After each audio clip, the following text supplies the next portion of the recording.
passe. Super l'artiste. Super, encore un but sensationnel.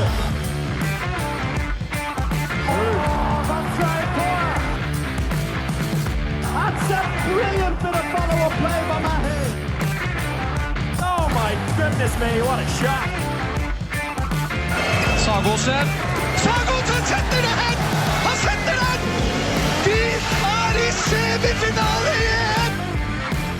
Hello everyone and welcome to the Uninformed Handball Hour. It's Chris O'Reilly here with you and Alex Kulish joining me over in the USA. We've got a full podcast coming your way today where we'll be tackling a couple of different topics. We'll start off with the Champions League and already 4 rounds complete on the men's side. We've been talking a lot about it on our Patreon over the last month or so, or in fact on a weekly basis, but we're going to dive into it a little bit for you who haven't subscribed yet, and if that maybe will convince you to subscribe to catch up with us on a weekly basis. And then we're heading over to the Faroe Islands where I had the pleasure to be last week. I also had a chance to speak to Scott Harrington, who is perhaps, I'm going to throw it out there now, Alex, you can think about it and then we'll discuss at the end of the show, perhaps the most established and experienced English language coach out there, right? Native English speaking coach in the handball world. It's something for you to marinate on. But Alex, how you doing? I'm doing great, and I'm offended that I'm not the greatest English speaking coach in the world. What? I haven't seen you coach, Alex. You have plenty of ideas. Yes. maybe this will inspire you to move over to the Faroe Islands and join the movement over there. But more on that a little bit later. As I said, we'll kick off the show with some Champions League chat. We've been talking about Champions League a lot on our Patreon. So if you want to hear more regular updates as well as a bunch of Bundesliga episodes, that's the place to be. But since the start of the season, we've had kind of 3 big episodes out on our bi-weekly basis, and we haven't talked Champions League.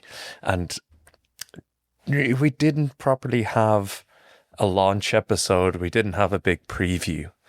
But it felt like the Champions League just kind of came on the scene very quickly earlier on. It just like, okay, just it started going.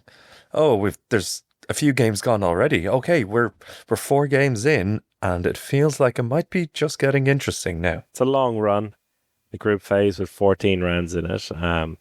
4 rounds played, and I mean, every week there's been some big headlines. I mean, we're not going to run through absolutely all of them, but we are going to tackle this in a bit of a different way, Alex, as we reflect on the past month. Yeah, for sure. Maybe starting with the latest round.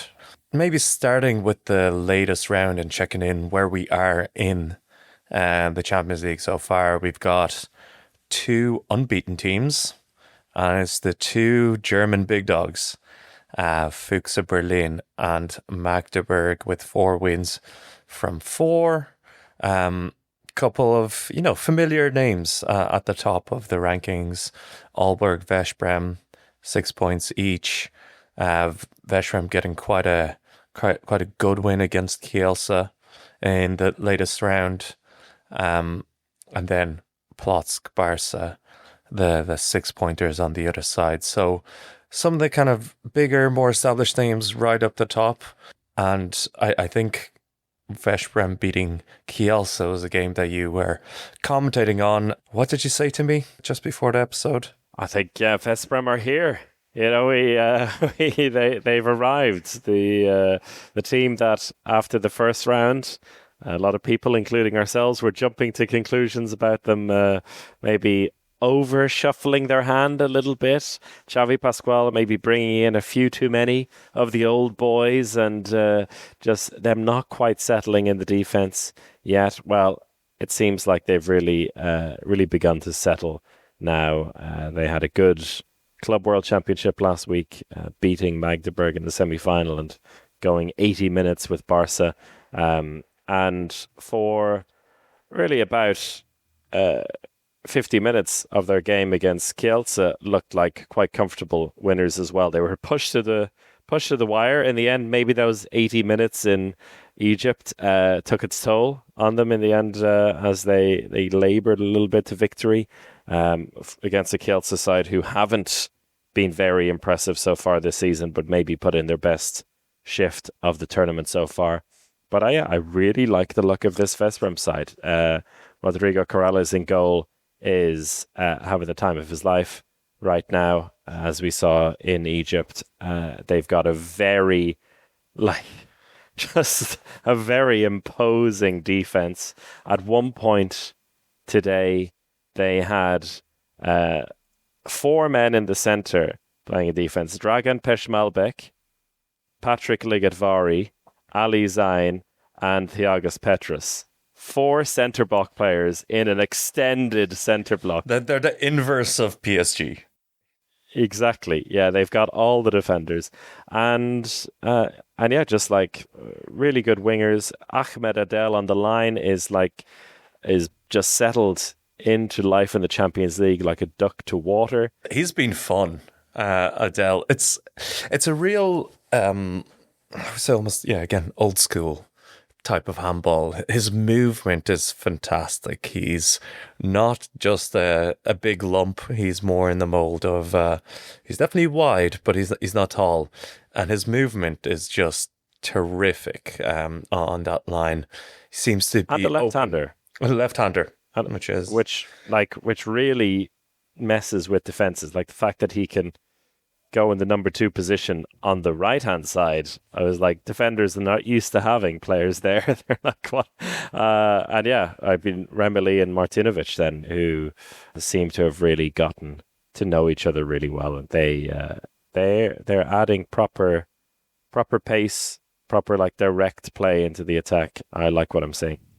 Did you see the visible relief on the Vesprem players when they looked at the goalkeepers of Kielce, and it wasn't Emil Nielsen, who made 27 saves in that Club World Championship final against Vesprem, over 80 minutes, extra time, but 27 saves. And then these Vesprem players, I would imagine, could have been a bit traumatized from that type of experience, facing a real-life wall. Thankfully, they had Kielce's wonderful goalkeepers in front of them. Yes, Becky Cordelia, although we had a great second half, first half was almost throwing them in. Such was the ease at which particularly Remeli and Martinovic were firing them in from, anytime they saw that dotted 9-meter line, they were happy to take on a shot. But yeah, I mean, it's a lot of it, I think, is similar chat to this time last year about Vesprem. I think you were the hype man for Vesprem at this time last year. I don't know. There's just something about this makeup of the team and the fact that they now, for the last 3 seasons, Alex, haven't qualified for the Final Four, which is remarkable. It feels like it has to happen for them this season.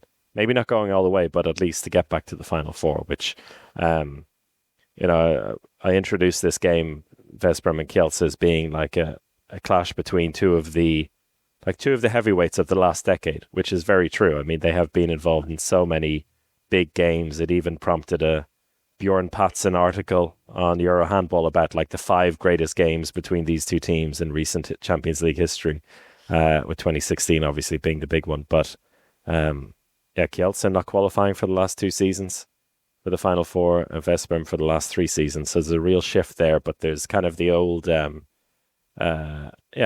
just like old money big teams, a bit like when Manchester United play and everyone considers them still a big club.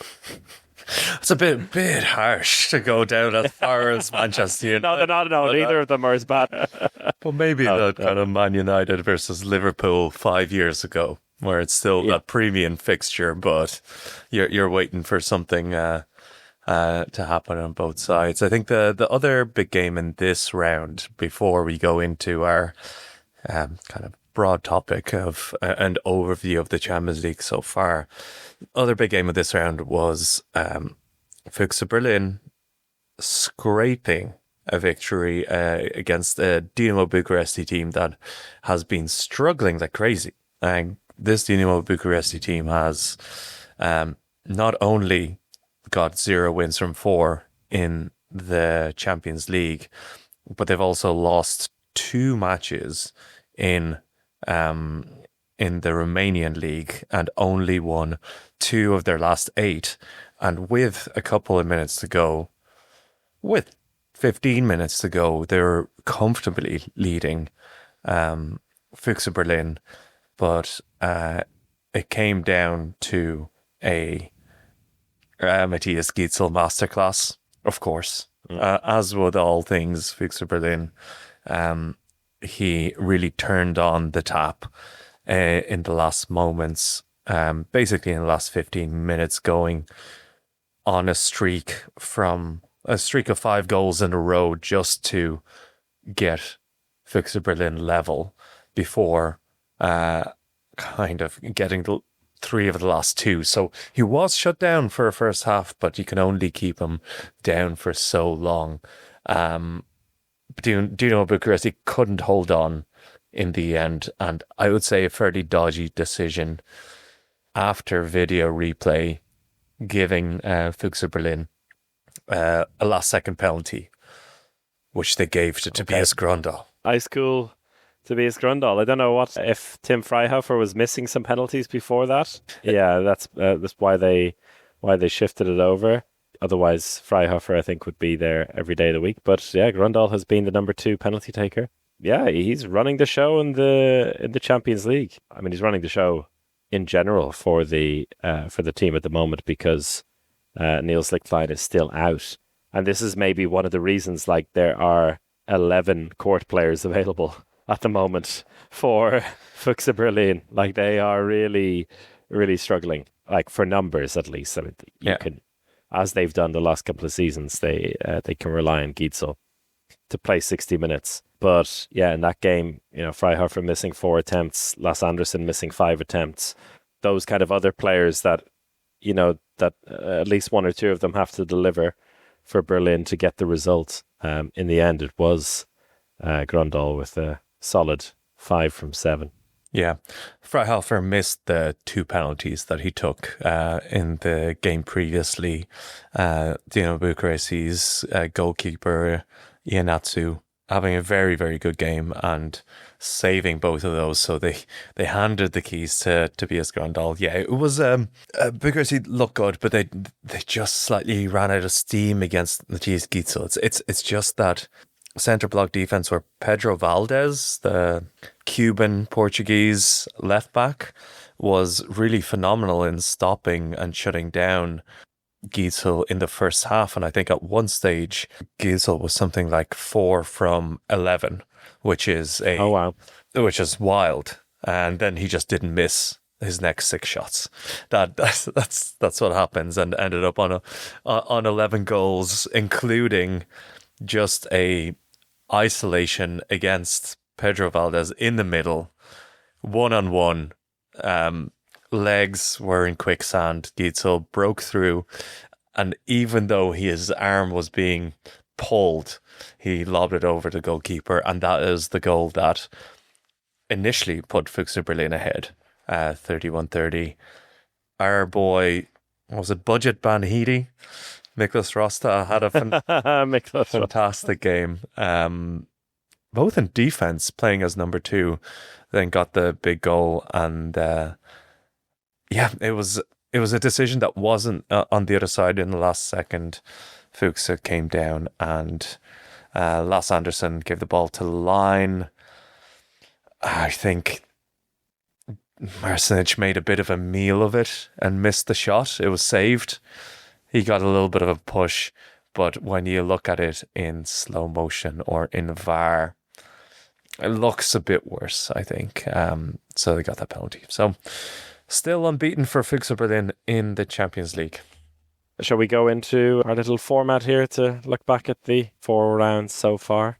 Yeah, let's do it. Let's have a review of the first quarter of the season. Things move very quickly, or at least first quarter of the group stage. And we're going to talk about 3 teams that we like and 3 teams that we dislike. So maybe we'll take turns. Take turns on this. You start with a team that you like, and it sounds like it may be Veszprem based on your discussion beforehand. Veszprem is among my top 3, so I'll put them in there because we've talked about them already a little bit without going into too much more detail than we have. Like, it was a worrying start, that game against Aalborg, and then there was maybe some question marks about what the makeup of the team is, because they've gotten rid of a lot of firepower as well over the summer. I mean, most notably Ludovic Fabregas. I mean, that is a massive loss for any team. But they, I think, have found a nice bit of balance in there.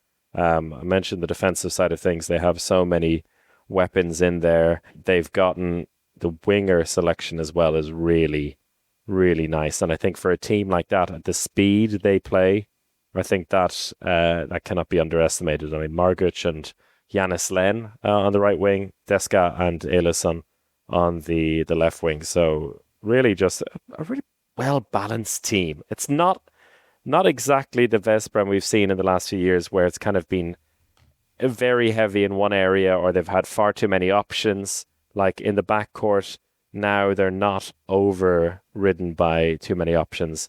I think Xavi Pascual knows how he wants to play.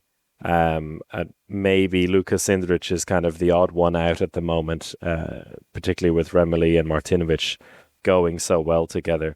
But I think that can be the magical pairing here. Those two left-handers side by side, Martinovic and Remeli, both of them able to play in both positions as well. Remeli very established as a playmaker.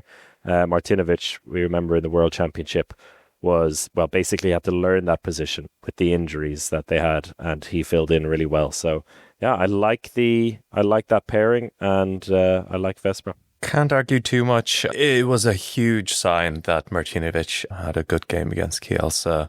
I still don't fully trust them yet.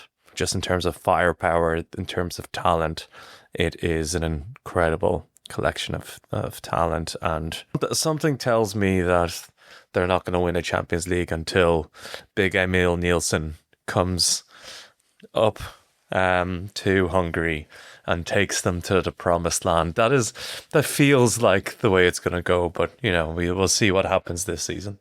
How about you? What's your first team that you like so far this season?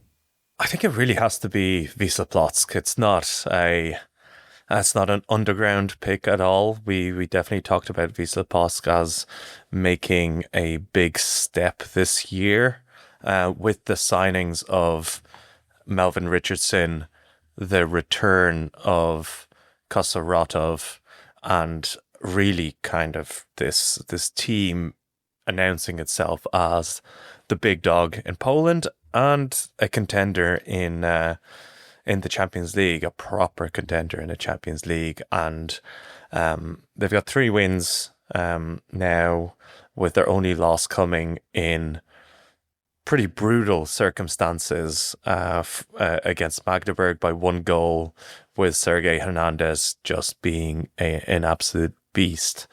But the 2 boys, Kosaratov and Richardson, have been phenomenal. They've really they've dominated. Richardson has 26 goals across the 4 games. So, really, really impressive, starting with that 12-goal performance against Big Zagat. If I was going to say there is any downside so far, I think Torbjörn Bergerud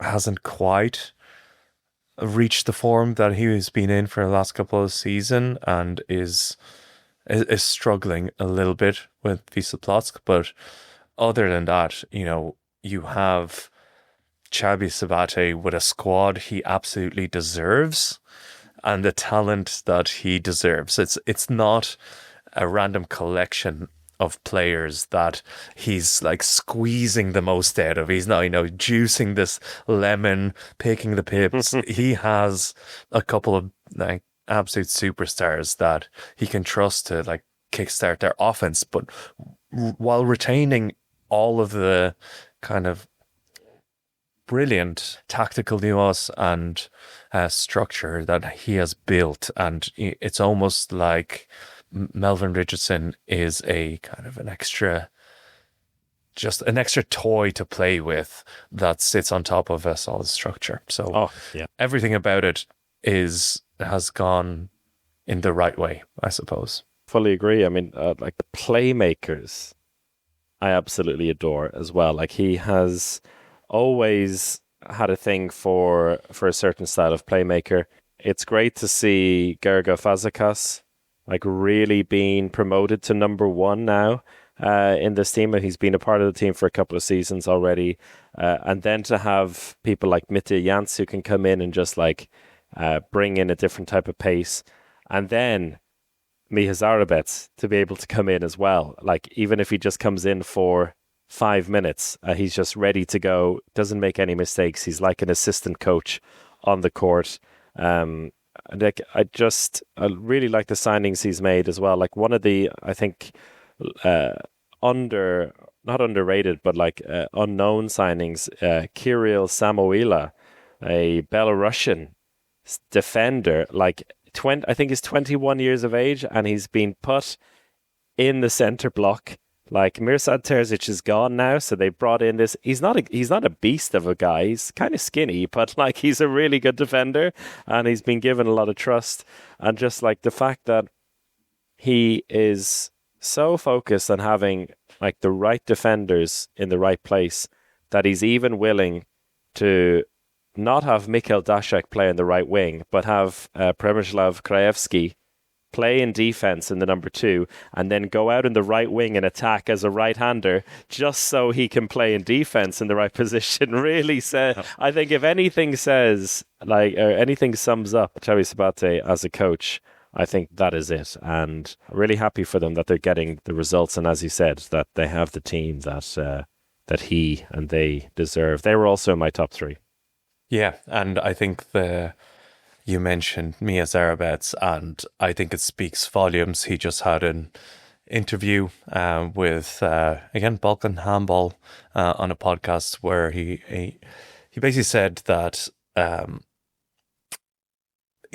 it felt like Zarabets was kind of moving to the tail end of his career, going to Plock, which probably felt wrong. He went from Kiel and Giselsen and under Yiha was like a step and a lesson, but he enjoyed it. But what he says is that physically, mentally, tactically, it's much easier to play this style of handball. I've extended my career. I feel great.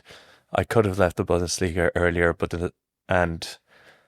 I've always dreamed of playing there, and I won a few times. But when I saw Xavi Sabate's vision, the way the club works, this is the place where I absolutely excel. So speaks volumes for such an experienced player to come over to Wisła Płock, to Xavi Sabate, and say, this is the best place that I've ever played, especially a centre player that commands a team like Miha Zarabets.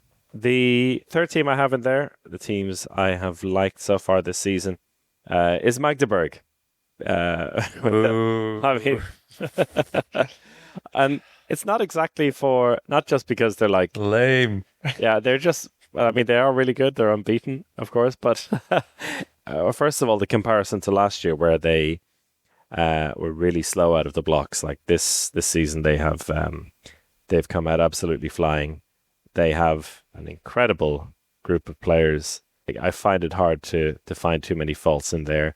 You said last week in our Patreon episode that you're not counting the loss that they had to Vesprem in the semi-final of the World Club Championship. So the beaten run keeps going. They are devastatingly effective.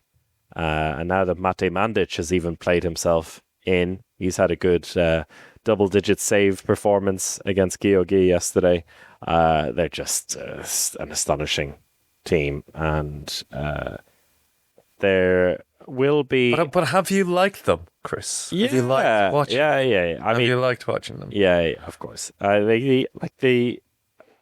I've liked about them is that they're not as stuck to one way of playing anymore. I think like the Ben Vigert is very much stuck to here are the groups of players, or here are the players who are going to play at the moment, and maybe that will change at some point. But almost every game I've seen them play, they have approached it in a somewhat different way.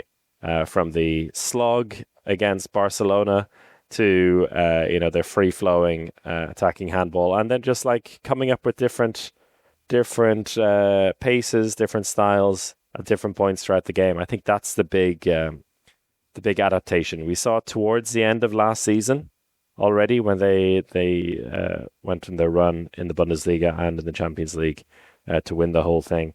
And now I think we're seeing it kind of come to fruition, and it is all based on the back of how they were found out the season before last, I think. And so I have to give Bennett Vigert a huge amount of credit.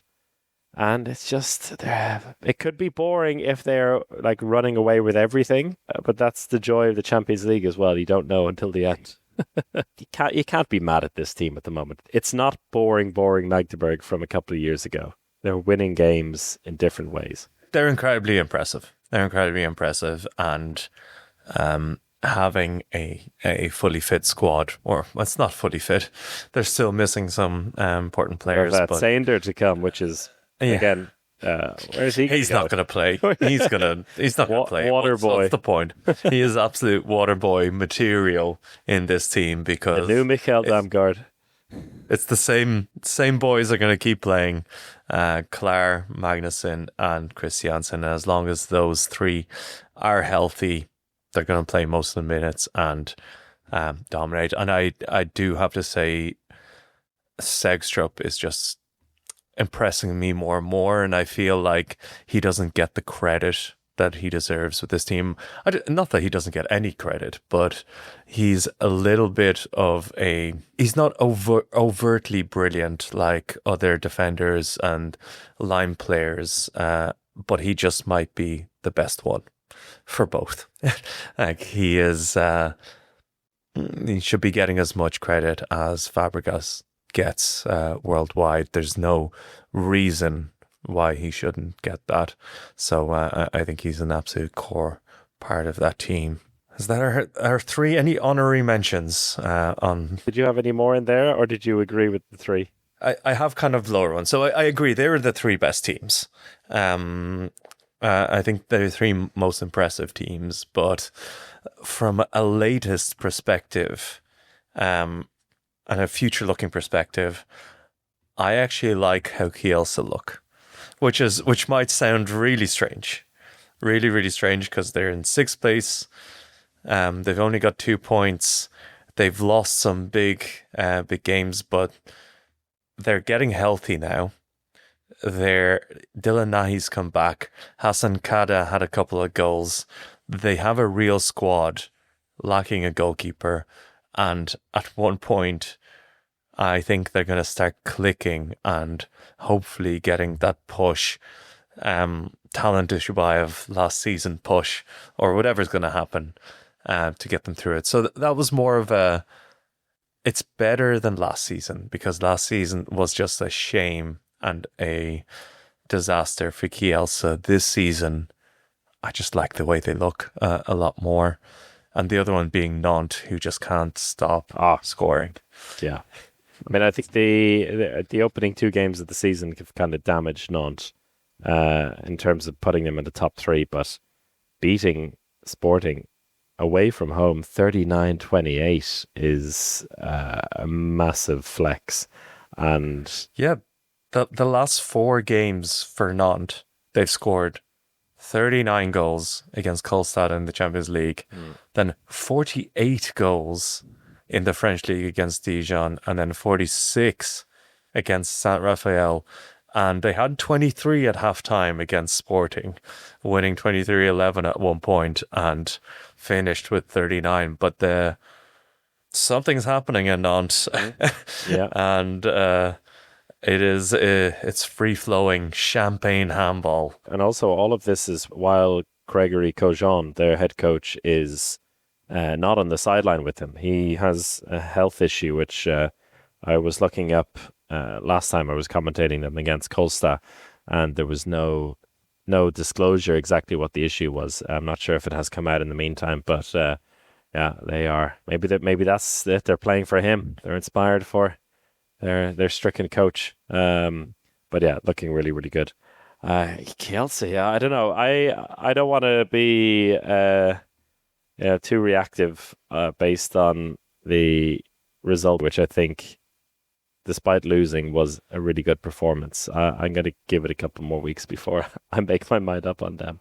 But the more fun aspect, 3 teams we're not on board with so far, and it's your turn, Alex. I'll do an easy one. PSG. Oh yes, They nearly lost against Zagreb today. If it wasn't for some heroics from Fern Sule, of all players, who really brought them back. At one point, Zagreb winning by as much as 4 goals with about 15 minutes remaining. But PSG were able to turn around, scored 4 goals in a row at the end to turn it from 32-31 for Zagreb to 35-32, flattering them a lot. And I just, the defense is a mess.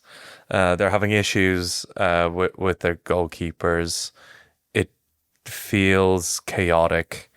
It feels like Steins is just trying his hardest, but they're not clicking in the same way, even though they have fantastic players like Prandi and Omar. It's not working, and they still can't defend, even though they got one of the best players in the world, who for some reason is already looking worse than usual. So harsh on PSG as always, but they need to be better. it's tough because I'm a big fan of Stefan Madsen and Henrik Mulgaard. I mean, the solution is there. Put Henrik Mulgaard in defense. Like, get him off the bet. Like, he is the assistant coach, but he still got it. I'm sure like they could register him and just like show them how it's done. Give them a little bit of bite. I don't know. It's like it was this close, as you said, to being like not just this result with Zagreb, but also they were on a knife edge with Pellister, also at home. Like, that could have been 2 home games against the 2 weakest teams in the group that that could have been dropped, and that would be the difference between, you know, a safe mid-table qualification and actually maybe not even qualifying. Yeah, it's such a strange group of players as well. A lot of people coming in over the summer. It's a weird mix. It's a ragtag bunch of a far cry from the PSG of a few years ago. And I don't think it's going to get any better this season for them. I find it hard to see where the foundation of the team is going to be. Like, I think very similar to last year. The problem is they have a bunch of players who can be really good in attack, but they can't all play at the same time because they need some people who can play in defense. And like when you have Noah Godin, Luke Steins, and I don't know, maybe even like Yahya Omar and Matteo Marash, like they gotta start defending. They just gotta start defending, for crying out loud. Gotta start defending. Yeah, it's really frustrating to see. But yeah, I'm not There's expecting. also 8 nationalities in this squad for PSG, 8 or 9, which is a lot to manage. It's the styles of handball, the approaches. It feels really brought together. I don't think there's many teams that have such a range. And again, it's one of those teams that's no longer really French. It's just a collection of players. Prandi really being the only French superstar that's remaining in a club, and I think they need to bring back that French identity. I don't know what's going on there. Yeah, well, they're all playing for Nantes and Montpellier. Actually, no. I mean, most of them are playing in Match of the Week. Kielce versus Vespre. Kielce versus Vespre. There were so many Frenchmen there. They've chosen the money over their country and pride. Which is ironic, talking about Paris Saint-Germain. They've talked about Paris Saint-Germain with one of the biggest budgets in club handball. And they seem to just be throwing it at random places. So what about you? You got another team that you don't like the look of so far and are worried about? There's one obvious one I could mention, but I'm going to go for one which I think is maybe a little bit more of a tasty one. Szeged. I think with them and Płock, I think were set up in the same way, like to potentially succeed this season. It's not a disaster by any means for Szeged. They've won 2 and lost 2. They beat PSG, but that's, as we've just discussed, absolutely nothing special anymore. That's just what they had to do. The two tight games they've had against like similar or better opposition, they've lost to Barca and very importantly at home to Płock. Yeah, I don't know. It feels like something is not quite clicking there. They also lost a domestic league game, very shockingly, and it's maybe a case of a clash in terms of the playmaker position, because you've got Jim Gottfriedson coming in. Like fresh from another club where he has quite literally like been a part of the furniture for a number of years and has been the coach's right-hand man. Here he is also the coach's right-hand man in theory, but he's surrounded by a bunch of players that he doesn't know. And I think that is one issue. And another issue is that they have a better playmaker than him in Giannis Staudis-Morrison, who is out for a number of months. Which is a disaster because he was in the win against PSG, brilliant, 7 goals in that one, I think, and he is now out, and maybe that is going to force the issue, like in terms of it being a Jim Gottfriedson side. But yeah, it's just like they're a team that everyone would be kind of happy to see do well, but they're just something about it. It's like they are their own worst enemy. I think the pressure's on finally this season, and maybe there's some reactions to that. I think they are having injury issues. Obviously, Smarson being a huge loss to them. And thankfully, it's not a major knee injury. It was a very gruesome injury. Just in the way that his leg twisted and his knee twisted, but only a couple of months out. We're not talking. I mean, he's an Icelandic playmaker, of course. Exactly. He'll be back with one leg or no shin, whatever it is. He'll be on the court. So I think the pressure's on, and it's and an injury crisis is there, but like this run of lost to Tatabánya, a draw in the Hungarian league against Surgo, and now lost against Szeged. Lost against Barcelona. Szeged don't lose. They don't go through runs like that. This team shouldn't be going through runs like that. And I wonder when Mikael Appelgren starts getting the signals from the head honchos in the stands of the Szeged arena that maybe it's not okay, because it's the way it works in Hungary. They've given him confidence. I think this was the season. He's got his man, Gottfriedson.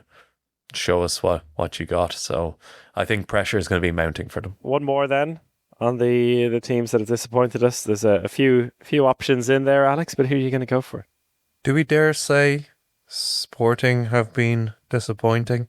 Well, I was going to put them in one of my honourable mentions in that regard. Yes, definitely. I mean, losing like that against Nantes is very disappointing. Maybe they've been a victim of their own success in that regard from last season.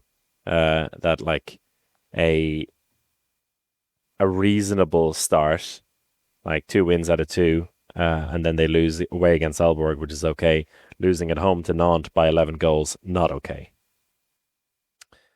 Yeah, I think, again, they've invested in the squad, but they've trusted the youth. So it's a real balance for the team right now, where they have this incredibly talented young team, including the Costa brothers, but have they erred too much on the young side and may need just that little bit of experience? Like, do they really need a Icelandic playmaker to really just, hold the fort down when things are going wrong and slow down the rock and roll handball that they play, like someone like Mia Zarabets to come in, just an experienced head to control them a little bit. And maybe that's right. Maybe they'll just continue steamrolling through the competition. They're still an exciting team. I don't think. I'm not as disappointed. I'm not truly disappointed as Sporting, but it looked for a moment that we were seeing a really, really top team that's going to roll through this season. And that hype has... But we have to remember they are in like an incredibly tough group as well. Group A is the absolute bastard of a group this season. And Sporting find themselves in a safe mid-table position at the moment, but I don't think they'll be panicking just yet. But yeah, not quite as exciting as last season just yet. The other team I had on my list was Dinamo Bucuresti, I think we're all incredibly disappointed with them so far. Yeah, completely forgot about that. Yeah, but we spoke about them earlier. All right, shall we dive into our interview then, Alex? For our interview in this podcast, if you are not following us on Patreon, you would have missed the fact that I was over in Faroe Islands last week, not for handball reasons, but of course I had to squeeze some handball in there. So I went to a nearby hall, watched an under-14s boys match with some incredibly talented players who looked like some of them could be seniors already. And one of them, the club called Neistin, was being coached by an Englishman in the Faroe Islands, Scott Harrington. Scott has been plying his trade abroad for basically a decade now. He was in Faroe Islands back in 2015. Before it was cool to be there, he was part of the revolution in building the Faroe Islands up to where they are now.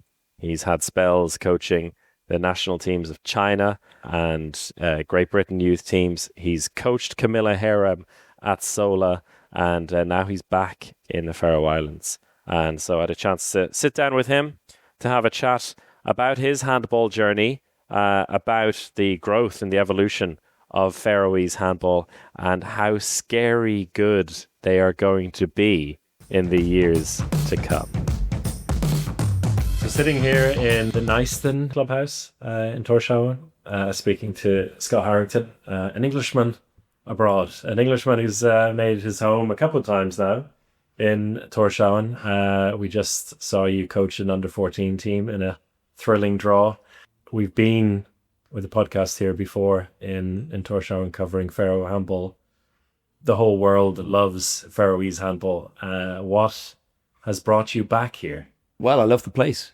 I was here from 2015 to 17, had a great experience that time around. And at that time, it was a tiny bit different. You could feel the momentum starting to shift in handball's direction. But I really caught the initial waves where some of these fantastic players they've now turned out to be were still young, were still unready. And I was lucky enough to have the opportunity to be a part of it last time around. And after some nice years away, I got to experience some of the things that I wanted to experience as a coach. And given the momentum that now exists with Faroese handball, I felt that it's the right time to come back for round number 2. I thought I had something to contribute also to Faroese handball again. And for anyone who hasn't come across you, maybe we can dive into your story because it's one that I can't unpack. So maybe it has to come from the horse's mouth. It's been quite an interesting, winding road for you, starting up in the northwest of England. Southwest of England. Southwest of England. Even Well, you're a Bristol man, right? Yeah. Originally. You know what? I met you guys in Ireland at a tournament in Sligo. Oh yeah. Okay. That- on the grass field. Yes. That one. Oh god. We went there twice, and I think we met you sort of indirectly then. Then we met you again with the England and Ireland national teams. But yeah, my handball career, if you like, started back down then. Typical sort of school handball. The handball at that time in the UK was heavily based in the northwest, and it didn't take long before we were directed up there if we wanted to continue playing handball. So yeah, that was the start. Yeah. And you played with the national team. You're part of, in one way or another, Yeah. part of that whole program in the build-up. Yeah, I was lucky because I was in the age group where when London won the bid for the Olympics, they were looking specifically at the age groups around 88, 89, 90, because 6 years later, they will be the ones who will be reaching, handball maturity. And it just so happened that at that age group, we had a pre-existing cohort of handball players, actually for the first time in a while, and enough players to build a program around. So there was the guys like Chris McDermott up in the northwest, Kieran Williams up in the northwest, the originals, and we joined them quite quickly. But complete luck, because I didn't know that the Olympics were going to come. I played handball because I enjoyed playing handball. It was a school sport for us. We enjoyed going on trips away. And then as soon as we won the bid for the Olympics, it was our age group they kind of honed in on. Had I been born a few years earlier or later, it wouldn't have been there. Yeah. I wouldn't be here now. Yeah. So that was the driving factor for you to be exposed to international handball and what was possible. Yeah, but I mean, I have to underline, back then I didn't know what international handball was. We had been to Partilla Cup as a junior team just because we were ready to travel. But the idea of me or us going from a school sports environment that handball was back then to a professional handball environment in Europe, that was a different world for us. So we just took each day as it came. All of a sudden we were invited out to Denmark, the ones who were selected.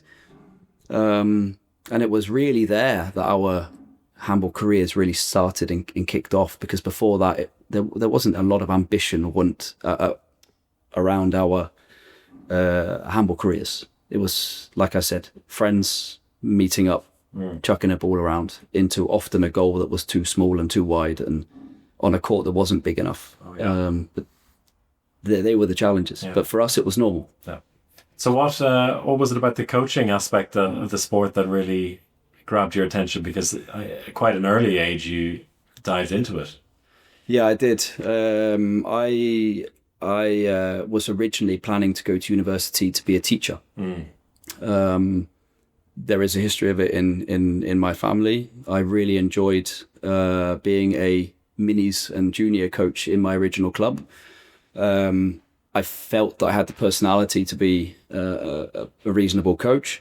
And also there were some legacy elements to this, in that we were all aware that the ultimate goal here for Great Britain handball wasn't necessarily to produce 14 professional handball players that would disappear from the UK. It was to get us guys back into the UK and play our part in the legacy, which was to introduce a new sport into British culture, if you like.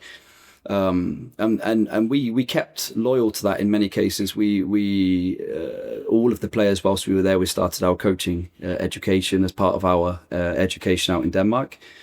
Our coaches who we had at the different places where we were located were fantastic at nurturing these types of capabilities. And I don't know, as time went on, I grew more and more sort of interested in coaching as a profession. I found out very early in my time in Denmark that professional handball wasn't going to be something I was going to live on for the long term.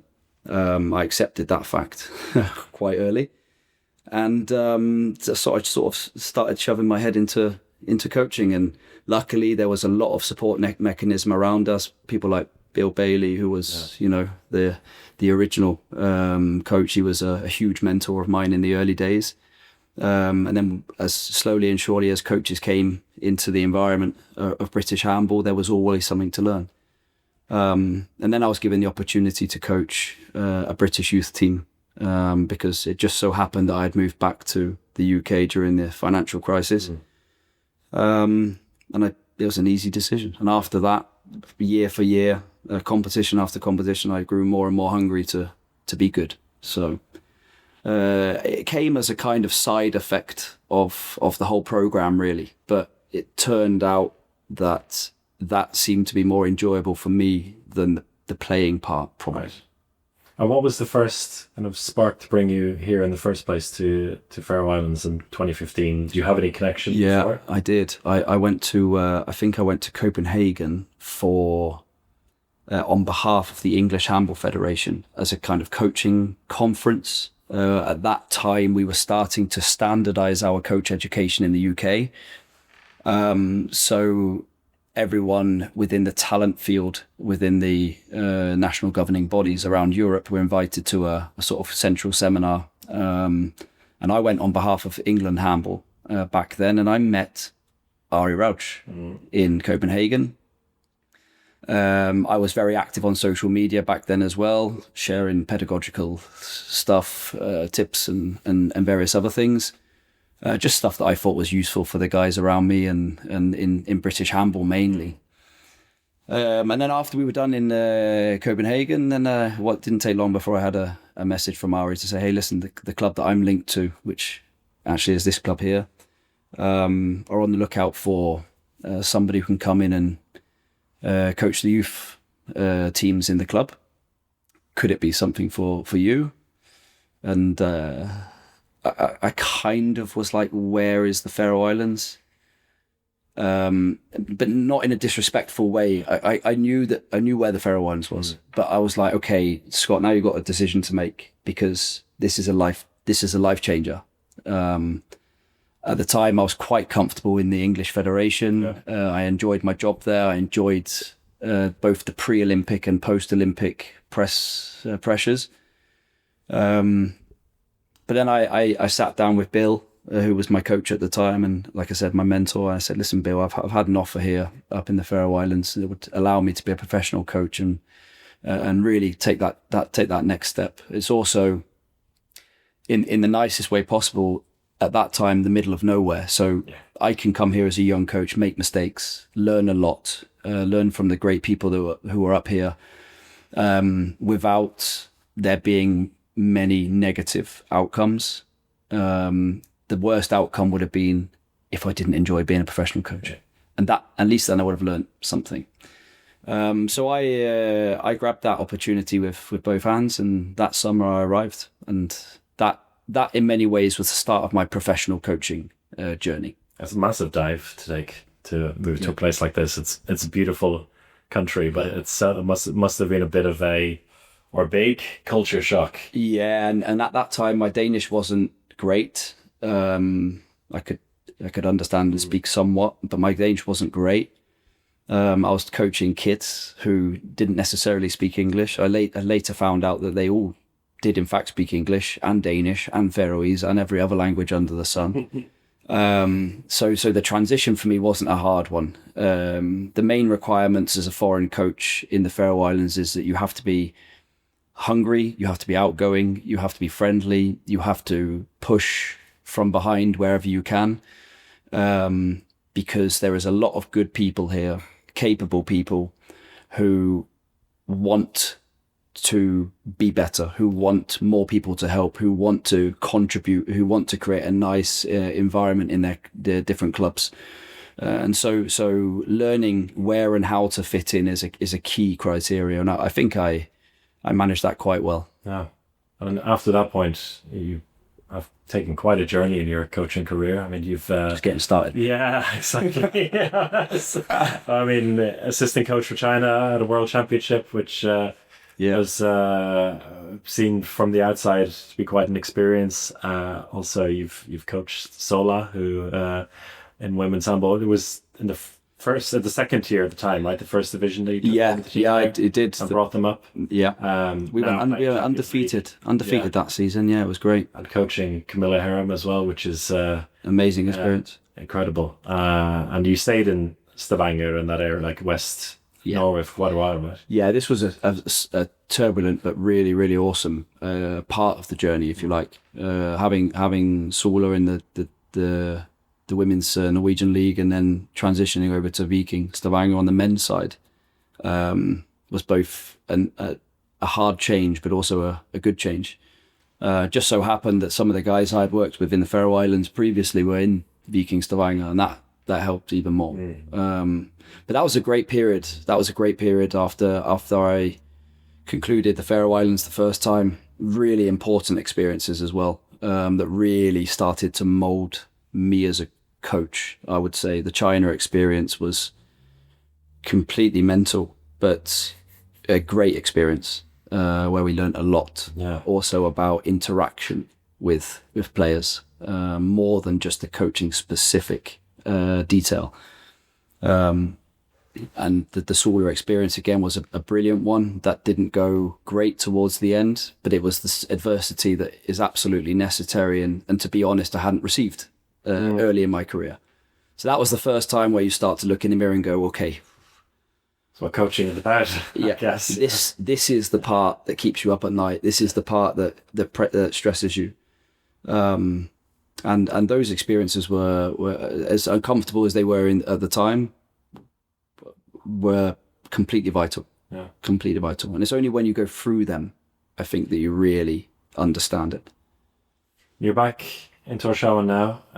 When did you come back? I came back last summer. So I've been here now just over a year again. Because the whole landscape of Faroese handball must be night and day. When we think about, when you were there the first time, there were these talents were coming through. Yeah. I guess that was clear to see. I remember when speaking to Ari Rauch, she was saying, like, when we saw these kids at 10, 11, 12 years old, we knew we had to build something for them to get into.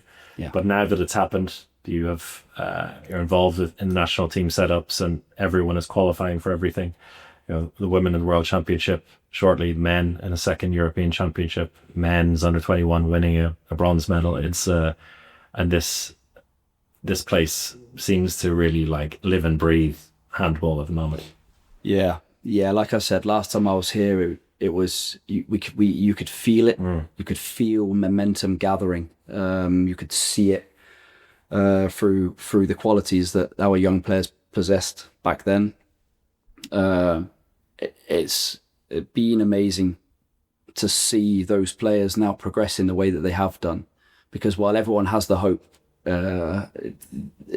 actually it becoming a reality isn't a given. But the fact that these players now have gone out, and there's more players than ever in Europe, and there's more players than ever in big clubs. It's the most competitive national teams they've ever had in the Faroe Islands, and it's all because of some amazing work that the clubs did part of the time where I was here last time. Yeah. And that wasn't a surprise. This time around, now there is a lot more expectation. Clubs are a lot more professional in the way that they conduct their everyday coaching, everyday running of their clubs. That's a sort of palpable change that I feel. But what I have to say as well is when I look down into our current under 8, under 10, under 12, I see a hell of a lot more now than last time I was here. And that is a scary thought. Yeah. Because I was a part of the coaching team for the under 11 and 12 boys talent group last time I was here, which included one Oli Mitchell. Mm-hmm. And you could see this kid has pretty much everything he might need to go all the way. And now I see 10 of him. And that's a big problem for other countries. What do you think? What's in the water here? What's making this happen? It's a mixture of culture that meets humility and ambition.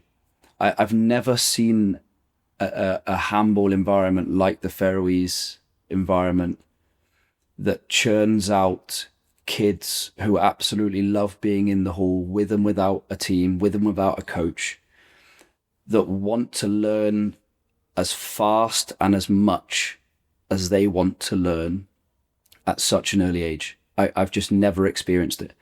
I spend most of my time now giving weapons, as in technical weapons and tactical weapons, to 10, 11, 12, 13-year-olds.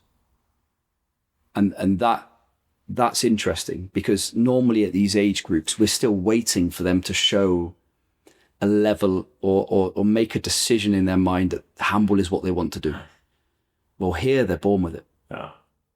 I said to you before, when I came last time and I had under 10 in the club, they weren't just good, but they were speaking English, they were speaking Danish, they were speaking Faroese, and they were doing it interchangeably. Yeah. And I've come here as a coach, and I'm a bit concerned that I don't know the language, but and they're like, yeah, don't worry about it, just speak English. And I'm there trying to talk Danish, I'm trying to buy into the Faroese way, and they're like, Scott, listen, mate, your Danish isn't very good, so just listen, when you talk to us, just speak English. Our English isn't great, and I'm like, but it demonstrates a real growth mentality, and that's all I experience. I experience really ambitious volunteer coaches right up until ambitious performance coaches, more so than last time. So there's higher expectation, both on the junior levels and the senior levels, and over time that brings with it a better environment for learning. Yeah. But there must be, is there any kind of, on the contrary to that, with the expectations that come with it? I can imagine, like the game you were coaching there, you have a bunch of kids and a bunch of families as well who are seeing what has happened now and are like not expecting it, but they're like putting a lot into potentially their kid being the next great thing as well. Is there a little bit of the kind of the counter movement to that, maybe a little bit too much of the expectation, because as you said, there's going to be a lot of competition. Yeah, and that's where the islands. Yeah, for sure. That competition that we talked about, that's in every age group right now. That's in national teams, that's in the talent groups, and it's also in the club teams. And that's part of our job as coaches, both to manage expectations in the right way, and to make sure that we maintain age relevant work here, to ensure that while it's great that everyone has even higher ambition than ever before, that our young players go through the necessary steps that are required to actually one day arrive there. There is no fast track. Yeah. When you look at Ole Mitchell or Elias, they didn't jump over anything. Every part of needing to learn these things was done, whether it was in their own time or team time or national team time. The work was done. Yeah. There's been some famous articles about how the Faroese sports halls just are open. But it's a big indicator. Yeah. Because if you open the halls, the kids come, and when they come, they figure it out. They learn what they learn, and they learn the stuff that we can't teach them as coaches. And this is a big element of it. The answer to your question, yeah, absolutely. I've noticed a huge increase in expectation, but it's about how you deal with it. Yeah. Because expectation nurtured the right way produces better people, more disciplined people, with higher standards, with a more sort of clinical outlook to the way that they train, more so in the older age groups. So I don't see it as a negative. I don't see it as a challenge, but I can see that it is a challenge. It's a good problem to have. Of course. There's nothing better than going into the hall and having 25, 14-year-olds who are all ready to train hard and train well to be a better handball player. That's the dream. You've been here, you've been involved in a nation like China where it's a complete opposite challenge. I want to kind of get your take on handball back in the UK, because I think in the UK, in Ireland, in Australia, USA, everyone looks towards what happens here, and they're like, well, if they can do it with a nation of 55,000 people, and surely we can do it here, but it's a completely different set of circumstances that almost make it more possible here. What do you think about, where the UK is at the moment in the handball world? Because it seems like on the grassroots level, there's been a lot of really good stuff done since London. Well, I have to commend the British and English Handball Federation as well, not forgetting the Scottish and Irish, of course. The grassroots numbers and participation figures from the UK, not that I am completely in tune with them, have always been strong. The grassroots work done by the home nations has always been good. Their key challenge is how can they create a senior environment that nurtures ambition to want to be a handball player rather than something else. My experience recently is that their youth national teams look strong. There's a lot of activity around the youth girls and youth boys, one of whom is playing in our club right now. Oh, yeah. Alex. And he comes with, as you would expect, all of the physical requirements to go a long way. But there are the challenges as well. And the challenges in the UK are unique to developing nations, such as there are other sports to contend with. There are issues with facilities. Clubs have to pay for hall hire. These are all unheard of. In the Faroe Islands, clubs don't pay to train. They get to train because it's a part of their culture. It's a part of their environment. They don't lock the sports halls. You can go in and be there. So there's no constraints. It's always a more and more attitude. If you want more, fine, we'll give you more. In the UK, they're limited by some of those issues that I think means that it's going to take them just a bit longer. It's a bit of a fool's errand to look towards the Faroe Islands and say, okay, only 55,000, we can do it. And that essentially means in the UK that we only need to be good at handball in one town. Yeah. But it's not like that. Because if you look to the Faroe Islands, there are between 8 and 10 clubs here who are very well run. They have hundreds of kids. They have hundreds of players. They have volunteer support until they don't need volunteer support anymore. They fill the halls for matches. The momentum around the national teams, because that's a big indicator as well. What helps me in my club work is being able to point upwards to national teams that are highly successful now in relation to the size of the country and say, do you want to be there? And the majority of them say yes. That is a challenge that the UK also is going to have, because at some point when the next talented group of players comes through, unless they're ingrained in the handball system and have grown up around one of the central clubs where they've played from an early age, it's not the easiest task of the federation to say, hey, we want you to give all of your time to handball. Do you want it as well? Because in doing so, you're going to lose people. Yeah. And that's some of the challenges that they're going to face and have faced since 2012. And I don't know if there's an easy way around it.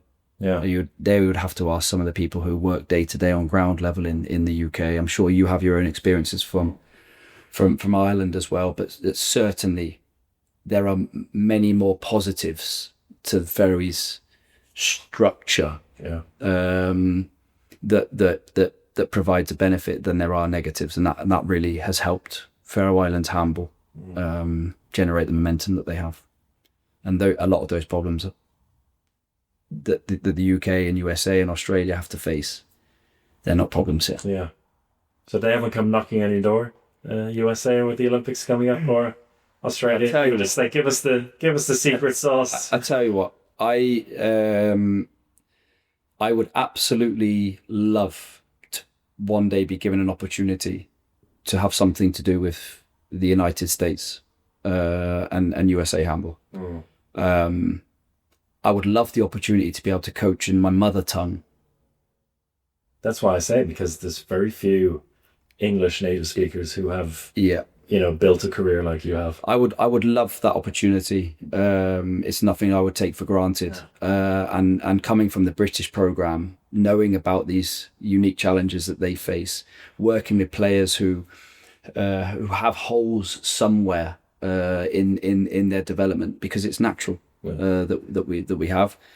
That'd be something I would absolutely thrive on. And it's some of the development work that I do here that's some of the most rewarding work. To be completely honest. So I would absolutely love it. I mean, a home nation American Olympics, I don't know if it gets better than that. Well, there's a lot of people based over there who listen to this, so maybe that's your call. Come and get me. I follow it closely. I've been very impressed with the men's national team. Robert Head Eden done some good work certainly on a results level with the men. So I that's going to be an interesting one to follow. Time is running out. The American this summer event that they do for clubs. Oh, the World Series. The World Series of Handball. I mean, what a great American stylized competition. And there aren't any handball players in Europe that wouldn't give their right arm to be a part of that, because it's America. Yeah. It's the size of this country. The potential is huge. And I will tell JD Orr, who organises it, to give you a shout. Bring nice. So if there's ever an opening somewhere, you're more than free to give me a call. We're in the right place, it seems, in world handball right now. Random collection of islands creating miracles on a handball level. It's a pleasure to be here. Pleasure to have a chat with you about it as well. And keep up the good work, I would say, Scott. Thank you very much. Thanks for your time. Thank you to Scott for that fantastic chat. And one of my main takeaways from that whole thing is that he mentioned that when he had his first spell in the Faroe Islands, he saw the likes of Ollie Mitton and Elias Elfsson Ashipagatu, and he could see at that young age, like 10, 11, 12, that they had talent. They had what it took to be seriously top players. But now he's seeing 10 of them at these age groups. So he's seeing 10 potential Ollie Mittons at the age of 10, 11, 12.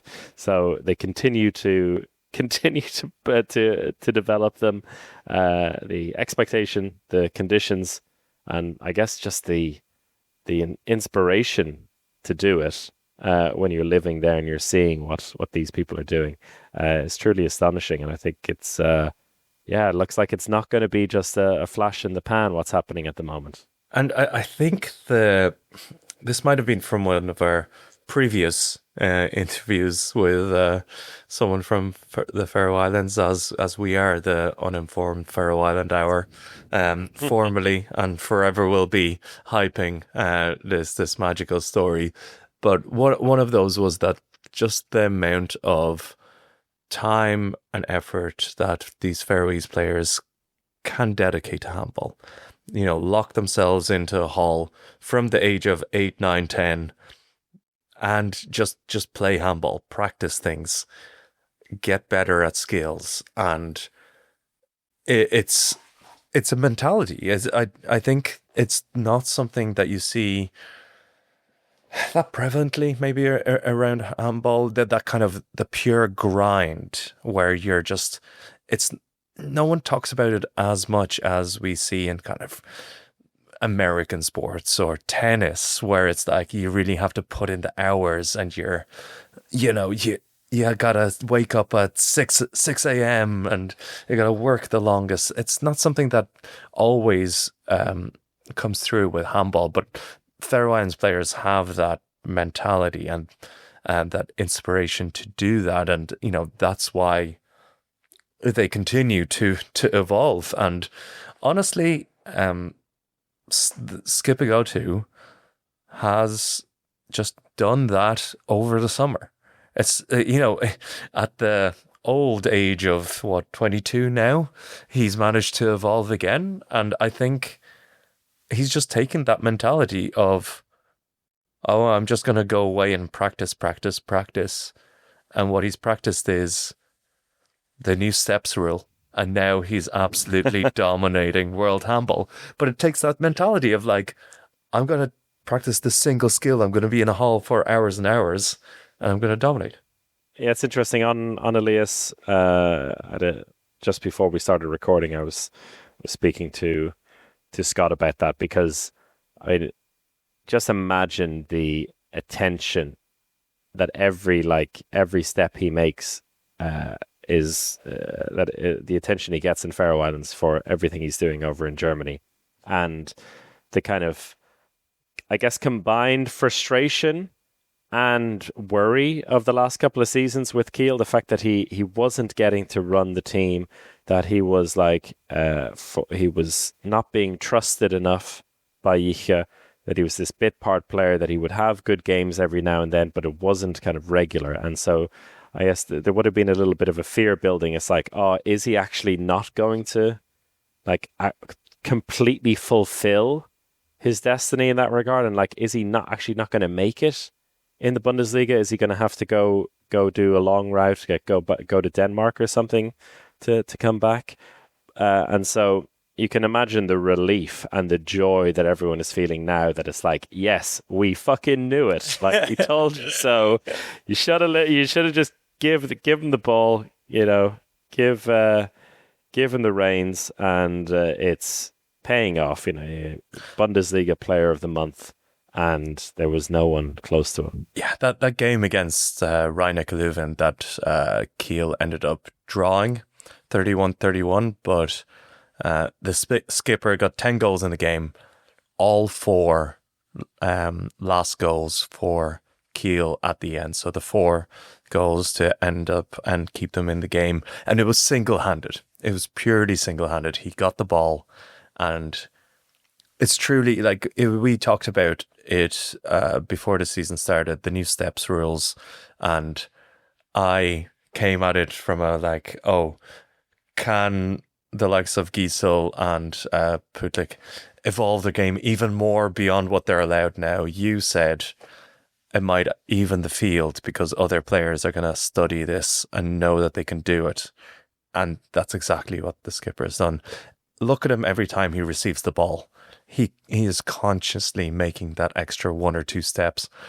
And right now, it's absolutely destroying opposing defenses, working incredibly. And he seems to have that greater power with the brains, and it was just phenomenal. Because a lot of people are talking about his speed in a kind of in a Dutch handball way, because they were playing against Rhein-Neckar-Löwen and comparing him to Danny Byens or Luke Steins. He doesn't have that baseline speed, I think, but what he does, he has the timing, he has the power now, and he knows how to stretch this rule to the max. So I mean, it's something to be said for his ability to cover the ground and to anticipate everything. And he's not the quickest player in the world, but he has so many other things that make it look like he is as quick as everyone thinks he is. Yeah, he's just really good at cheating, but cheating is allowed now. He's just and it's working for him, and I think it's given him confidence. It's just really impressive, because for me it's really clear that he's gone away, he's studied this, and has come out a better player, and that's just dedication to the game that is truly inspiring to see. And with that, he's obviously gaining in confidence. He's becoming better, and it's just great to see him flourish finally for Kiel and potentially keep his job.